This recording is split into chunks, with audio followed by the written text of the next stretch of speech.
ಒಂದು breaking news ಇದೆ, ಬನ್ನಿ ನೋಡೋಣ.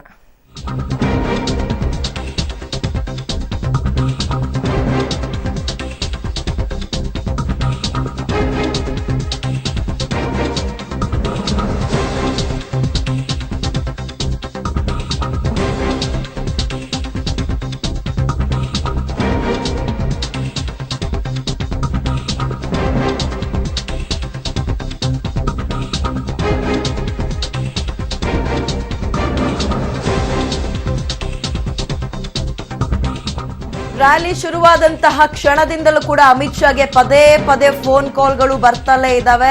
ರ್ಯಾಲಿ ನಡುವೆ ಕೂಡ ಫೋನ್ ನಲ್ಲಿ ಅಮಿತ್ ಶಾ ಫುಲ್ ಬ್ಯುಸಿ ಆಗಿದ್ದಾರೆ, ಮಾತನಾಡ್ತಾ ಇದ್ದಾರೆ ಫೋನ್ ನಲ್ಲಿ. ರ್ಯಾಲಿ ತುಂಬಾ ಜನ ಇದ್ದಾರೆ, ಮೋದಿ ಅನ್ನೋ ಘೋಷಣೆಗಳು ಕೇಳಿ ಬರ್ತಾ ಇದೆ. ಆದ್ರೆ ಅದರ ನಡುವೆ ಕೂಡ ಕೆಲವೊಮ್ಮೆ ವಾಹನದ ಒಳಗ್ ಹೋಗಿ ಮಾತನಾಡ್ಕೊಂಡು ಅಮಿತ್ ಶಾ ಬರ್ತಾ ಇದ್ದಾರೆ. ರ್ಯಾಲಿ ವೇಳೆ ಅಮಿತ್ ಶಾ ಫೋನ್ ನಲ್ಲೇ ಫುಲ್ ಬ್ಯುಸಿ ಆಗಿದ್ದಾರೆ. ಒಂದ್ ಕಡೆ ಭದ್ರಾವತಿಯಲ್ಲಿ Amit Shah mega road show ಆರಂಭ ಮಾಡಿದ್ರು. ಆರಂಭ ಮಾಡಿದಾಗಿನಿಂದಲೂ ಕೂಡ ಪದೇ ಪದೇ ಫೋನ್ ಕಾಲ್ಗಳು ಅವರಿಗೆ ಬರ್ತಾ ಇದೆ.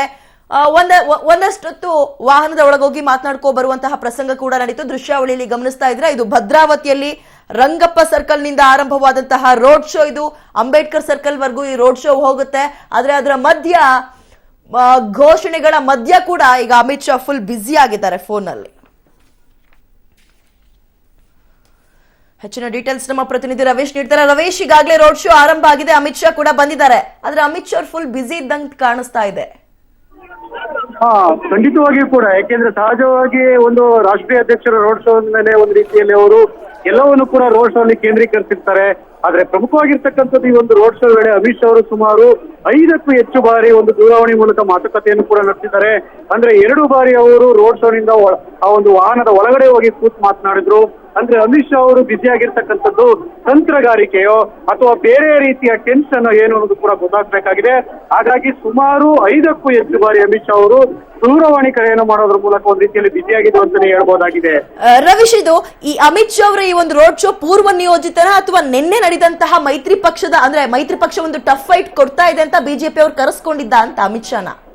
ಇದು ಪೂರ್ವ ನಿಯೋಜಿತ ಕಾರ್ಯಕ್ರಮ, ಯಾಕೆಂದ್ರೆ ಇದು 3-4 ದಿನಗಳ ಹಿಂದೆ ಒಂದು ಫಿಕ್ಸ್ ಆಗಿತ್ತು. ಹಾಗಾಗಿ ನಿನ್ನೆ ನಡೆದಿರ್ತಕ್ಕಂಥ ಬೆಳವಣಿಗೆ ಕೂಡ ಸಂಬಂಧ ಇಲ್ಲ ಅಂತ ಕೂಡ ಹೇಳಲಾಗ್ತಾ ಇದೆ. ಹಾಗಾಗಿ ಬಿಜೆಪಿಯ ಸ್ಟ್ರಾಟಜಿಯ ಇಲ್ಲಿ ಡಿ.ಕೆ. ಶಿವಕುಮಾರ್ ಕೂಡ ಬಹುದೊಡ್ಡ ಕಾಲ ಹಾಕೋದಕ್ಕೆ ಪ್ಲಾನ್ ಮಾಡಿದ್ರು. ಅದರ ಭಾಗವಾಗಿಯೇ ಅಪ್ಪಾಜಿ ಗೌಡರು ಮತ್ತೆ ಆ ಒಂದು ಸಂಗಮೇಶ್ವರನ್ನ ಒಂದು ಮಾಡುವಂತ ಕೆಲಸವನ್ನು ಕೂಡ ಡಿ.ಕೆ. ಶಿವಕುಮಾರ್ ಅವರು ಮಾಡಿದ್ದಾರೆ. ಹಾಗಾಗಿ ಇದು ಎಷ್ಟರ ಮಟ್ಟಿಗೆ ಮತಗಳಾಗಿ ಪರಿವರ್ತನೆ ಆಗುತ್ತೆ ಮತ್ತೆ ಗ್ರೌಂಡ್ ಮಟ್ಟದಲ್ಲಿ ವರ್ಕೌಟ್ ಆಗುತ್ತೆ ಅನ್ನೋದು ಕಾದ್ ನೋಡ್ಬೇಕಾಗಿದೆ.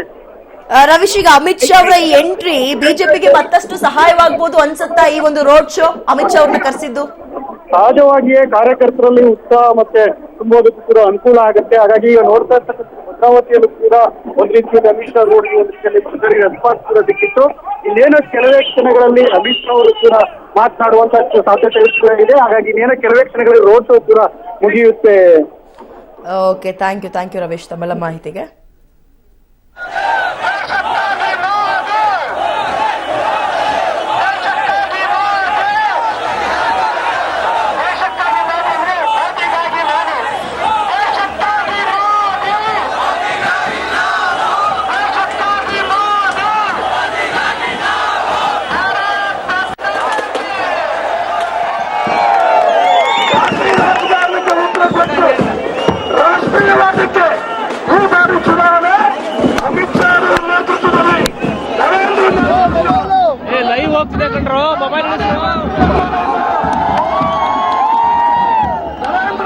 ಪ್ರಧಾನಮಂತ್ರಿ ಮಾಡೋದಕ್ಕೆ ಇಲ್ಲಿ ಸೇರಿದಂತ ಎಲ್ಲ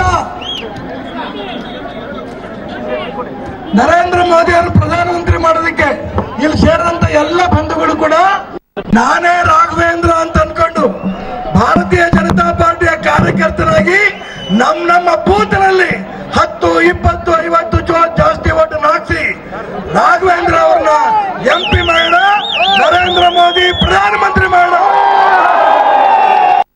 ಮಾನ್ಯ ಅಮಿತ್ ಶಾ ಅವರು ಅಲ್ಲಿಂದ ಇಲ್ಲಿ ತನಕ ಬಂದಿದ್ದಾರೆ.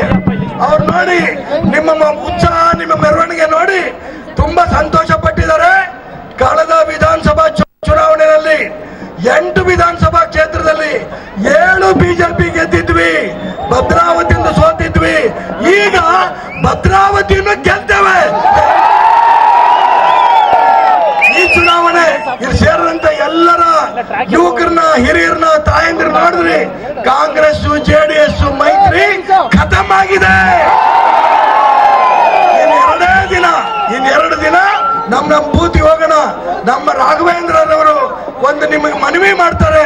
ಮನವಿ ಮಾಡಿದ ತಕ್ಷಣ ಸೀದಾ ಬೂತ್ಗಳಿಗೆ ಹೋಗೋಣ ಅಂತ ಹೇಳಿ ರಾಘವೇಂದ್ರ ಮಾತಾಡಬೇಕು ಅಂತ ಹೇಳ್ತಾ ಇಷ್ಟು ದೊಡ್ಡ ಸಂಖ್ಯೆಯಲ್ಲಿ ಬಂದಿರುವಂತ ನಿಮ್ಮೆಲ್ಲರೂ ಕೂಡ ಸಾಷ್ಟಾಂಗ ನಮಸ್ಕಾರ ಸಲ್ಲಿಸ್ತಾ ರಾಷ್ಟ್ರವಾದಿ ದೇಶಭಕ್ತ ನರೇಂದ್ರ ಮೋದಿ ಅವ್ರನ್ನ ಮತ್ತೊಮ್ಮೆ ಪ್ರಧಾನಮಂತ್ರಿ ಮಾಡೇ ಮಾಡೋಣ ಅಂತ ಹೇಳ್ತಾ